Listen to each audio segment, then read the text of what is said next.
तो आज के वीडियो में हम करेंगे 30 दिसंबर के द हिंदू न्यूज़पेपर के एडिटोरियल में आई हुई वो कैब के बारे में। आज का हमारा पहला वर्ड है इंट्रूसिव। ये एक एडजेक्टिव होता है जिसका मतलब होता है कॉजिंग डिसरप्शन और annoyance by entering where one is not welcome. मतलब क्या हुआ? जो इंट्रूसिव है वो क्या है? एक एडजेक्टिव होता है, यानी कोई भी ऐसा व्यक्ति या चीज जिसकी वजह से दखल उत्पन्न हो, ठीक है, या कोई दखल देने वाला हो। इसका मीनिंग क्या हुआ? Unwanted interference, something that disturbs privacy, यानी कि एक ऐसी इंटरफेरेंस, दखलबाजी, कैसी? अनवांटेड, जो कि क्या करती है? वो डिस्टर्ब करती है किसी की प्राइवेसी को। तो इसका यूज कहाँ किया जाता है ये समझते हैं। Often used in psychology, society and descriptive passages. तो ज़्यादातर हम इसका यूज कहाँ करते हैं? साइकोलॉजी में, सोसाइटी में, या फिर डिस्क्रिप्टिव जो पैसेजेस होते हैं वहाँ पर इसका यूज करते हैं। सेंटेंस से समझते हैं।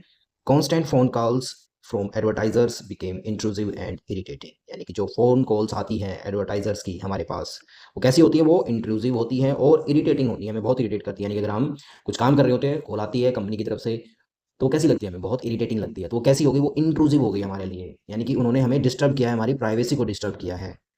सिनोनिम्स इसके हो जाएंगे इंटरफेयरिंग या इन्वेजिव, और एंटोनिम्स के हो जाएंगे अनऑब्स्ट्रूसिव या फिर रिस्पेक्टफुल।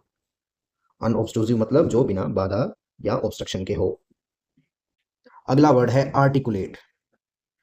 ये एक एडजेक्टिव का भी काम करता है और एक वर्ब का भी काम करता है। Able to express ideas clearly and effectively, मतलब clear and fluent in speech और एक्सप्रेशन, मतलब स्पष्ट अपनी बात कहने वाला, जो अपनी बात को स्पष्ट रख सकता है उसको क्या बोलेंगे? वो कैसा है? आर्टिकुलेट है। इसका यूज कहाँ किया जाता है? Common in personality descriptions and interview context. तो हम इसका यूज ज्यादातर कहाँ करते हैं? इंटरव्यू में या फिर व्यक्तित्व के डिस्क्रिप्शन में। अगर हम किसी की पर्सनैलिटी को डिस्क्राइब करना चाहते हैं तो वहाँ पर इस वर्ड का यूज़ कर सकते हैं। और इंटरव्यू के कॉन्टेक्स्ट में भी इसका यूज़ किया जाता है। सेंटेंस से समझेंगे। She is an articulate speaker who presents her ideas confidently, यानी कि वो कैसी स्पीकर है? वो आर्टिकुलेट, यानी कि अपने आइडियाज़ को अच्छे से प्रेजेंट कर सकती है। तो वो कैसी है? आर्टिकुलेट है, यानी कि उसके अंदर एक विशेषता है जिसको बोला गया है आर्टिकुलेट।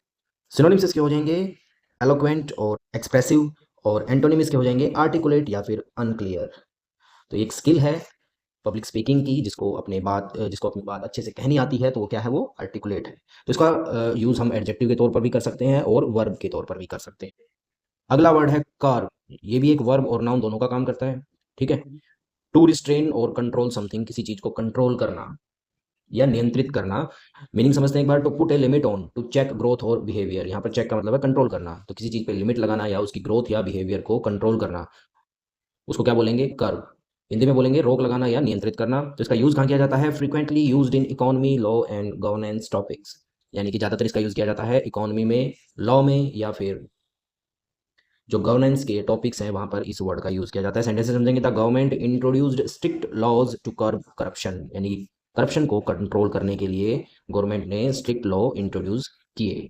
सिनोनिम्स इसके हो जाएंगे रिस्ट्रेन या कंट्रोल और एंकरेज। एंटोनिम्स के हो जाएंगे एंकरेज और प्रमोट।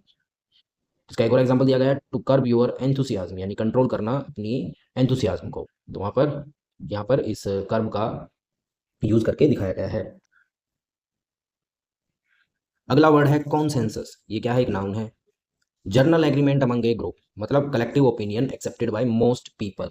तो इसका मतलब हुआ सर्वसम्मति या आम सहमति, यानी जो एक सहमति बनती है बहुत सारे लोगों के द्वारा या एक लोगों के ग्रुप के द्वारा, तो हम वहां पर इस वर्ड का यूज करते हैं कॉन्सेंसस।